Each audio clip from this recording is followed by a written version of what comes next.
प्रातःकालीन स्नेह वंदन आप सबको मेरा प्यार भरा नमस्कार। और आप सुन रहे हैं आकाश गंगा स्टोरी बुक और सुनते हैं आज की कहानी।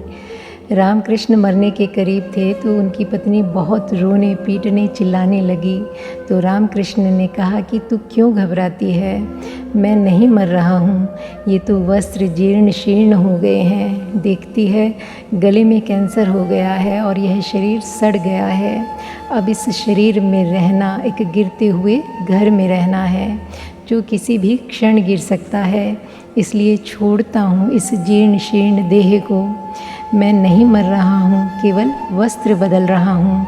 तो शारदा ने रामकृष्ण की आंखों में देखा, क्योंकि यह जो आदमी था यह कोई सिद्धांत की बात नहीं कर रहा था, कोई शास्त्र पढ़कर नहीं कह रहा था कि मैं आत्मा हूँ, अनुभव से कह रहा था।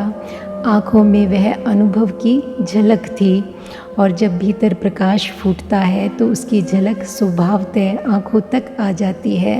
और मरते क्षण में रामकृष्ण ने कहा कि मैं नहीं मरूँगा, तू चिंता ना कर, मेरी कोई मृत्यु नहीं, सिर्फ कपड़े बदल रहा हूँ, और ये कपड़े तो तू भी कहेगी अकारण हो गए हैं, बोझ हो गए हैं, बदल दे।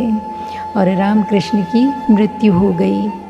और एक ही स्वर उन आँखों में देखा, झलक उस प्रकाश की जो अहंकार के हट जाने पर दिखाई देती है, लेकिन सभी को दिखाई पड़ेगी।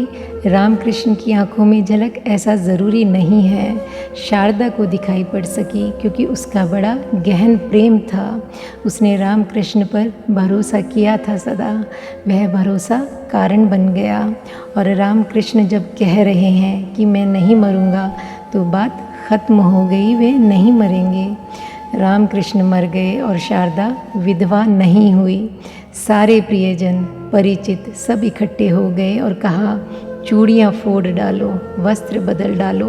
मगर शारदा ने कहा कि वह कह कर गए हैं कि मैं नहीं मरूँगा, और वे नहीं मरे हैं। मैं अनुभव करती हूँ कि जीर्ण शीर्ण देह छूट गई है, वे हैं। शारदा अकेली ऐसी स्त्री है भारत में जो पति के मरने पर विधवा नहीं हुई। वह बहुत वर्ष तक जी, लेकिन चूड़ियाँ हाथ पर रहीं और उसकी आंखों में कभी आंसू दिखाई नहीं पड़े। और वह जैसे रोज़ रामकृष्ण की मौजूदगी में थी वैसे ही रही। लोग तो समझने लगे कि पागल हो गई है, क्योंकि जिस वक्त ठीक रामकृष्ण के सोने का समय होता उस वक्त वह मसहरी भी डालती, उन्हें सुलाती भी। जब उनके भोजन का वक्त होता तो उन्हें बुलाने भी आती, उनका खाना भी लगाती, थाली भी लगाती और बैठकर पंखा भी चलाती। तो एक दफ़ा विवेकानंद ने उनसे पूछा कि माँ, यह भी मान लें कि देह मिट गई है, वे हैं लेकिन यहाँ तो नहीं है। तो शारदा हंसने लगी। उसने कहा कि देह की वजह से यहाँ और वहाँ का सवाल था, जब देह ही मिट गई तो अब सब जगह है।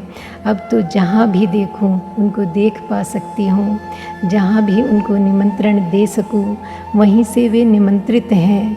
देह की वजह से अड़चन थी कि वे कहीं होते हैं, अब सब जगह हैं। और आज के लिए बस इतना ही। मिलते हैं फिर एक नई कहानी के साथ। तब तक के लिए thank you God and thank you universe.